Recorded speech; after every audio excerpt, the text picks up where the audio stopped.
Managing people is very, very hard. The mix of Agile and Waterfall, I call it Watergile. I really like the variety of experiences. Yeah, you're always thrusted into this uncertainty and uncomfortable situation, and some people thrive in that, and I very much respect them. A lot of the contribution to your success is a partnership between you and the customer. In today's video, I'm interviewing Joonha, an amazing product manager and dear friend of mine with a ton of experience implementing services project as well. Let's jump into it. Hi Joonha, welcome to the Diary of the PM. Thank you for coming today. How are you doing? I'm doing good. How are you, Pierre? I'm great. I'm so glad to have you here. So you currently work as a product manager, but you Mhm. also have a lot of experience in delivering services, so project implementations. We did work together in the past in a SaaS company. You were a solution architect at the time when we did work together. And then it was in the services department of that company. Uh, Before we start talking about your current position and what you do, let's go back to the time when you were a consultant. Mm. How did you get into that role Mm. and why consulting? That's a great question. How did I get into it? And why? I think maybe I'll start with the why. I think that's more interesting. So when I was in university, I studied something called management engineering. Right. And what that really is it's industrial engineering, which is a very old discipline. But I went to University of Waterloo and they modernized it a little bit and they decided to rebrand it as management engineering. So it's a study of optimizations, it's a study of inputs and outputs. And typically it's about, minimizing input and maximizing output or the other way around. And there was a lot of software principles that are also built into the degree. And I knew pretty early on that I wanted to go into software for my first career because you may or may not know, but University of Waterloo offers a very extensive co-op program. So I've had a chance to try out many different countries, or sorry, many different companies. And I never really ever went back to the same company twice. I always tried a different company just to see what I like, what I don't like. Mm. And when I first started working for a startup, which was a software company, I knew that that's where I wanted to go. But the challenge was I was not cut out to be an engineer. I wasn't cut out to be a developer or programmer, whatever you want to call it. And I've tried for many years while I was in university to try to be a good programmer.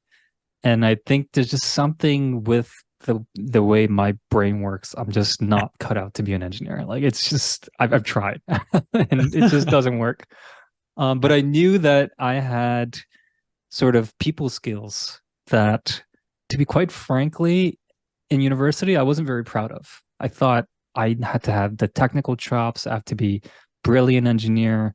Right. That's how I was going to be successful. That's how I'm going to work at my first software company. But because I didn't have that, I was sort of looking for other ways to still go into a software company.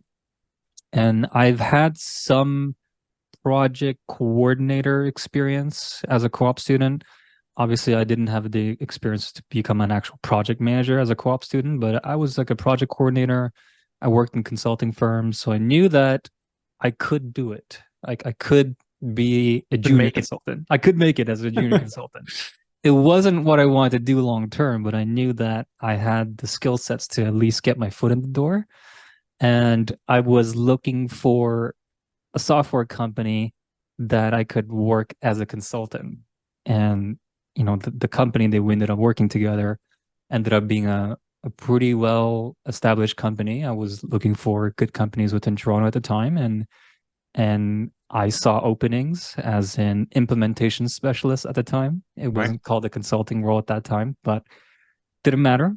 I was able to work for a software company and pretty much in the practice of a consultant. So I applied, and luckily I got the role, and that's how I got started. All right. Yeah. That's great. Thank you for sharing.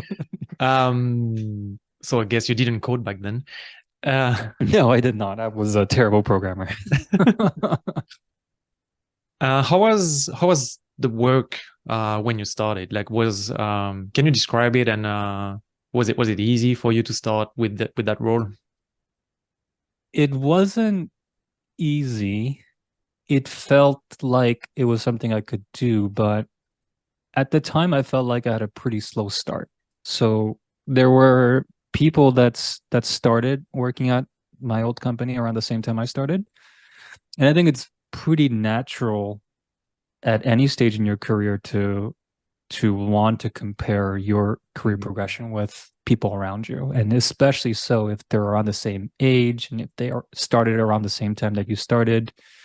So it was very easy to kind of use others as a benchmark and measure my own career progression at my own company. And it was slower than some of the other people that I've started with. And at the time, it was a bit discouraging.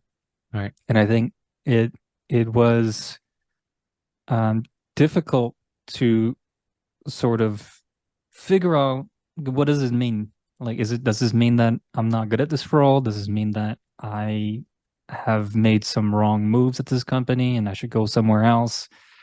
And ultimately, I ended up sticking around because what I found to be the most important thing at that point in time, and to be quite frankly, it's still important to me now, is that I'm always learning something new, Hmm.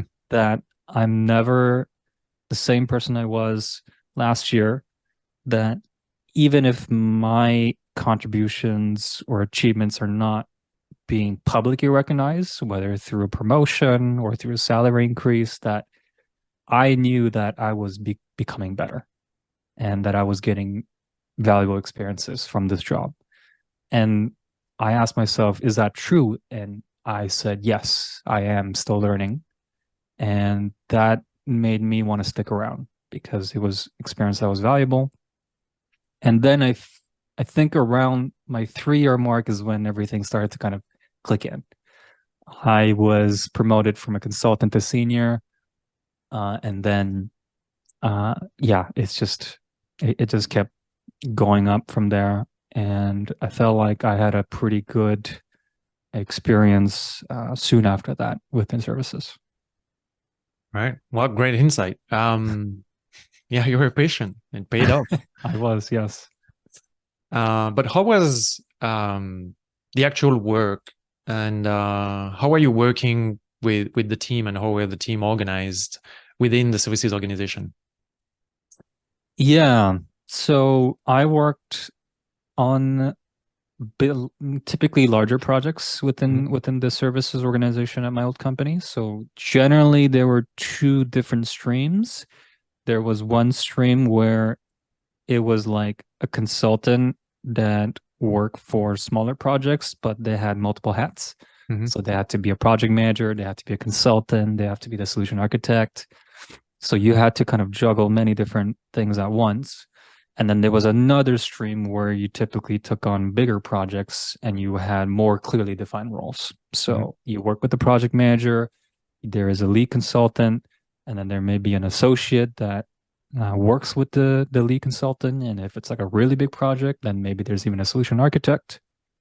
And I was on that stream where it was bigger projects. So I had more clearly defined roles. I work with a senior consultant at the very beginning, along with the project manager, and then eventually I got to lead my first project, and so on and so forth.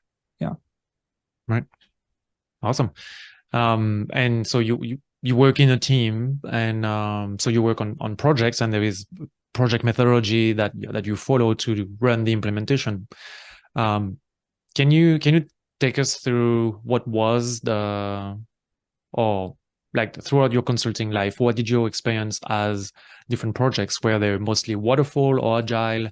And do you have any thoughts on how they were run versus how they should have been run?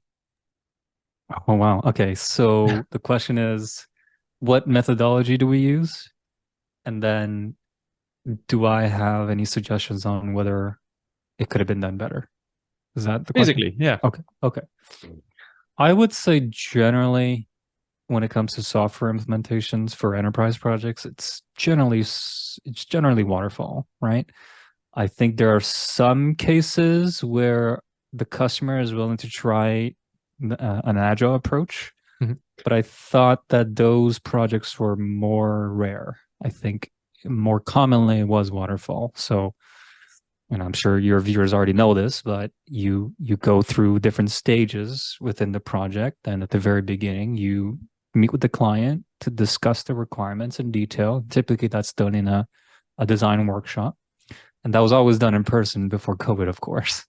And so you would go gather your requirements, and then you go through the design phase, right? And you nail down those designs, and there could be a lot of back and forth with the customer. And once you feel like you have a finalized design, and I use quotations because the design's never really finalized, but you do the best you can to nail down the major requirements, right? The major requirements. And then you go through the implementation where you configure the software according to the design that you agreed on with the customer. Joonha is right. In most services organization, the project methodology is mostly waterfall. And the reason for it is because the customer wants to know the final cost or the final estimation of a cost before signing the contract. And we can't really predict that with an agile methodology. So most companies tend to favor a waterfall approach versus an agile one. But let's see what else Joonha has to say about it. And I think maybe there was a bit of agile aspect within that one bucket of the waterfall, Right. which is I always like to show the customer what's being configured frequently. So Right. every week I like to show them, hey, this is what you agreed on during the design phase, and this is what it actually looks like. And I'm kind of getting buy-in every week. It's like, oh, yeah, okay, yeah, that makes sense. And I found that was far more effective than taking this design, which for the customer has an abstract concept of what they agreed on, and then just not talking to them for like 4 weeks, sometimes longer, and then just come back and say, here, I'm done. This is what it looks like. And then for them, the gap between what they expected versus what they got is much bigger. And so in that aspect, I guess it was kind of an agile approach within a waterfall. And I found that was probably the projects that went most successfully. And in general, I was able to work with both the customer's project manager as well as my internal project manager to have those kind of cadences to demo. And as a result, I think those projects went fairly well. Would I have done anything differently? I think that's a tough question because one of the biggest challenges I've faced as a consultant is there's only so much that you have control over the project in order to make it successful. A lot of the a lot of the contribution to your success is a partnership between you and the customer. So you're going to do your best as a consultant to consult your customer, to advise them on the best practices, as well as leading them towards, the best approach to solving their problem. And also understanding that there's always trade-offs, right? There's Yeah. the triple constraint, right? Yeah. There's Yeah. the cost, the time, and scope, right? And so communicating those clearly and upfront and setting the proper expectations, those are the things that are within your control as a consultant. But I don't want to go into too many details, but the customer, they have other things going on in their day-to-day jobs. There may be factors that are outside of their control. And, those things all contribute to the overall success of the project. And those things, you just take them and you just have to roll with the punches. Yeah. The mix of agile and waterfall, I call it watergile. And Nice. Did you make that up? I see it a lot. Yeah. Okay. Like the doing a proof of concept, sure, doing some demos early on in the process of gathering requirements. That's usually on larger projects how you get an early buy-in and you're on the right track Hmm. and you're not gonna build the whole thing and then it's just not gonna You work. just And cross your fingers like, oh, I hope this is what they were asking for. yeah, exactly. When you think about your consultant life, your life as a consultant, what did you like about that period and that role, and what did you dislike? That's a great question. I really like the variety of experiences. because as I mentioned in my previous answer, no two projects were the same. Yeah. So as a young person just out of university, consulting is a great way to get a variety of experiences in a very short period of time. It's not easy because the nature of consulting is it puts you in a situation where you're constantly uncomfortable because you don't know all the answers, but you know that you represent your company and you know that you're there to be seen as an expert so that you can guide the customer to the best solution. And at the same time, you can't lie. You can't tell the customer something that you don't know if it's true or not.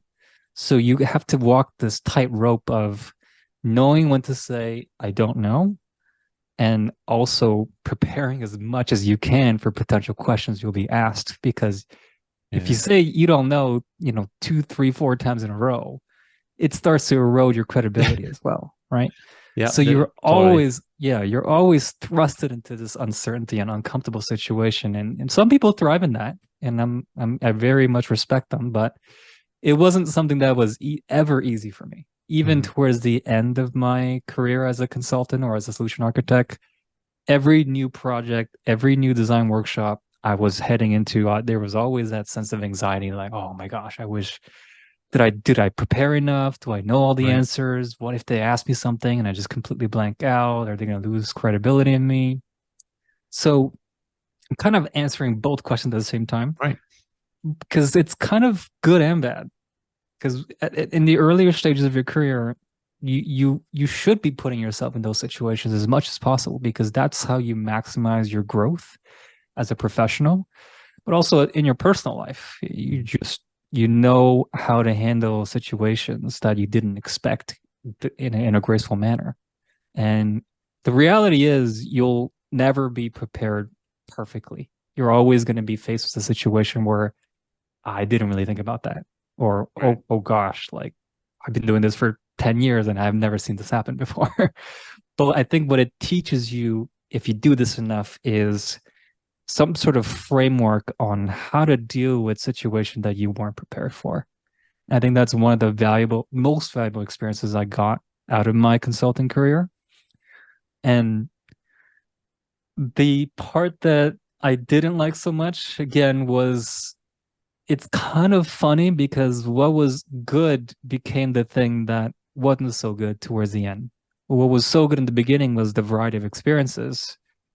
And what was not so good towards the end is that there wasn't enough consistency or this feeling of constant that I'm working on something longer term and I can see how something I did 3 years ago is now impacting me now, right? Because typically projects are, if it's super long, maybe 2 years, but typically it's between 6 months to a year for enterprise projects. For smaller projects, it's even smaller than that or shorter than Yeah. that, right? It's like 3 months sometimes. So there's a lot of things that you do that you never really find out. How did it turn out?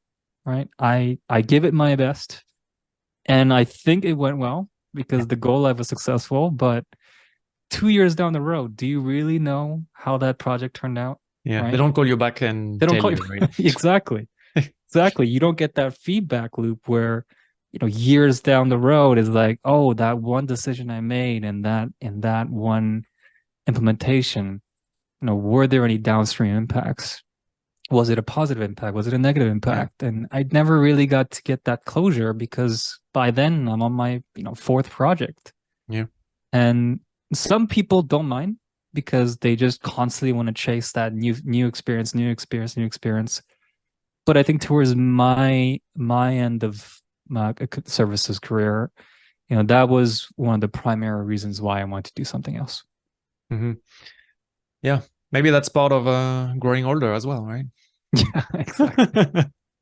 Yeah, maybe, towards the end you want something that's more stable or Yeah. whatever you want to call it. Yeah. Yeah. Yeah. Yeah. Definitely. Um, so you were a consultant for how many years actually? 8.5 years. Oh, no, wait, sorry, 6.5, 6.5. 6.5 as a Mm. consultant, Yes. and then you move into a solution architect role. Oh, okay. So that Sorry, I'm includes confused. it. Okay. Then I would say about 4.5 years. I Okay. was a consultant slash senior consultant.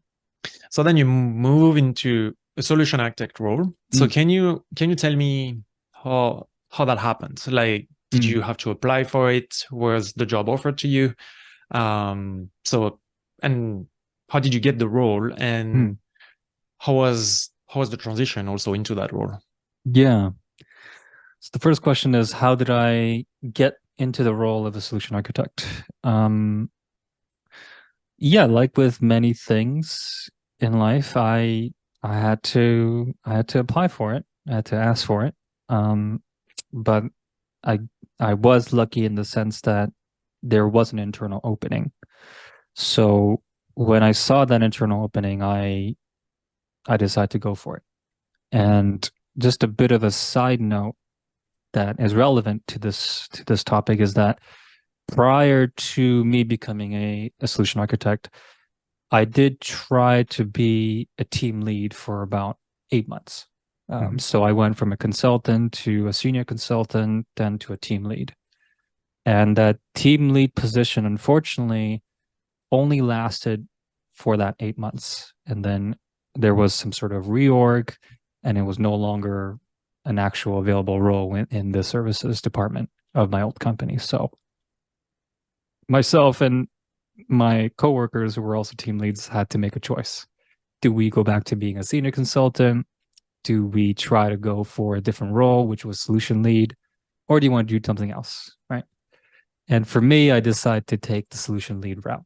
I didn't know if I was going to get it or not, but there was an opening. And, I learned by that point that even if you don't think you're fully qualified, go for it. The Mhm. worst you could get is a no. So I wasn't sure if I was going to get it. And I applied anyway. And I went through the interview process. And lucky enough, I was able to get that role. Nice. Believe in yourself. Yeah, exactly. um, And how was the transition from a consultant or team lead of consultant into a solution lead or solution architect role? And did you find it easy, difficult? Yeah. So the first transition from senior consultant to team lead was much more memorable in my mind. It was There's a story there. Yeah, it was hard. It was difficult because I did not have management experience, and it was again one of those things where I signed up for an uncomfortable situation for the sake of growth, for the sake of learning new things and gaining new experiences. And I knew it was going to be difficult, and I think it was still more difficult than I expected. Managing people is very, very hard. I that's I think that's my thoughts, and I think it's pretty objective. And I think it's especially hard if you and you should I want to qualify, but if you care about the people that you manage, Mhm. and if you really value their growth and their career within the company, and you really take on that role of being their manager and being their coach and leading them. I was just always burdened with this sense of responsibility, and I was always doubting myself, and I had imposter syndrome because some of the people that suddenly reported to me were people that I was working with yesterday. Mhm. And for me, I kept asking myself, do they actually think I'm worthy of being their manager? Mhm. And I never really got the answer, but it was enough for me to place a tremendous amount of pressure on myself. And I like to believe that if I had stayed in that role, I would eventually overcome that challenge and that I would have been a good manager. But the role was dissolved before that happened, so I had a choice to make. Mhm. And I decided to take a different path, which is doubling down on the individual contributor path, which is going from a senior consultant solution lead at the time was what it was called, and then there's a solution architect role. What Joonha is sharing here is simply amazing. He's so candid about the hardship he went through with his team lead position. And I think, as many other people who moved into a leadership position, he realized that it is really hard and it's not for everyone. And he actually realized it's not for himself. So I really appreciate him sharing the story with me and his transparency in general. Let's continue. The transition from senior consultant to solution architect was a lot smoother. There wasn't as much difference from day one. It was pretty much like, oh, it feels like I'm a senior consultant still.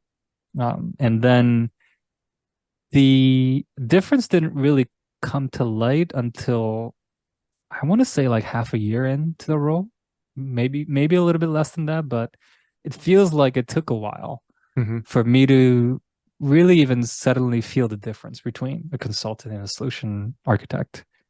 And I think the difference is really that you're you're thinking more high level strategically, holistically about all the solution that the customer has purchased and how they all fit in together. And then, if you get really good at that role, then you're thinking beyond that. What is the next solution that this customer would likely want to purchase? Right. Assuming these implementations go well, what is the natural next path for them to, transform their business to the purchase of my customer software? And taking all that into consideration, what is sort of the path that's best for this customer that balances between the short-term gains as well as long-term gains? And then how do I communicate it in a way that the customer can see the value of something that they don't have purchased yet, but are willing to go down that path and sort of, take a bit of a cost on the short term. So all of these things, it's not something I learned overnight, but it slowly dawned on me that that is my responsibility now. It's not to just lead this one project, that this one solution to be successful. I need to think bigger. I Right. need to think about how everything fits, and not just today, but also in the future. What would this customer want, and then how do I guide them in the way that will ensure that path is going to be easy and feasible, at least for them to go on that path. Yeah, so more strategic thinking. I'm honestly impressed about all the experience Joonha has accumulating across his services roles and now his product role. He's able to think strategically about what's best for the company in terms of sales, in terms of direction, in terms of the product, and it really shows how valuable it is to gain experience across different departments within the same organization.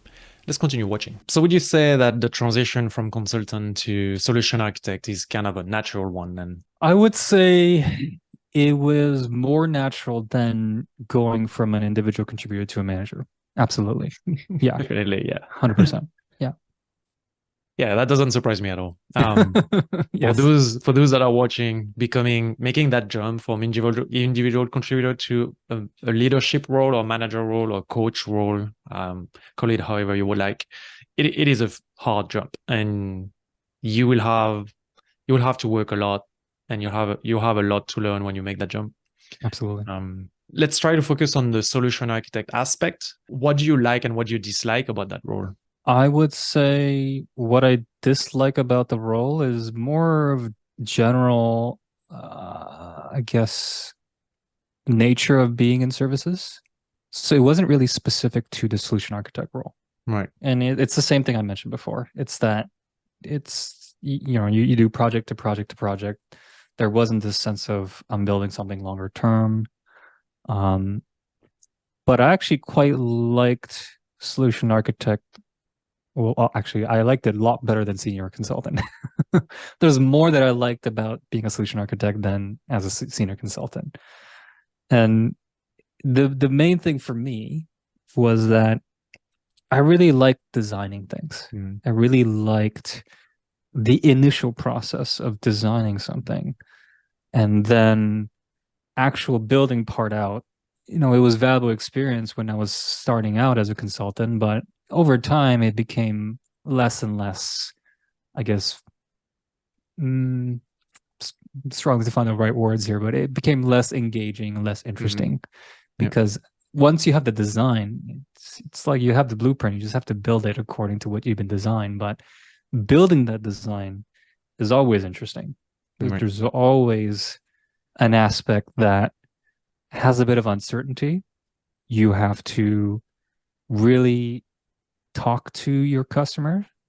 You have to really dig deeper into what the requirement is, not just taking their word at face value, but going deeper into why they're bringing up that requirement. And that aspect was always interesting for me. Right. And as a solution architect, that becomes your primary role is you're in charge of the design of the solutions, not just one. Hmm.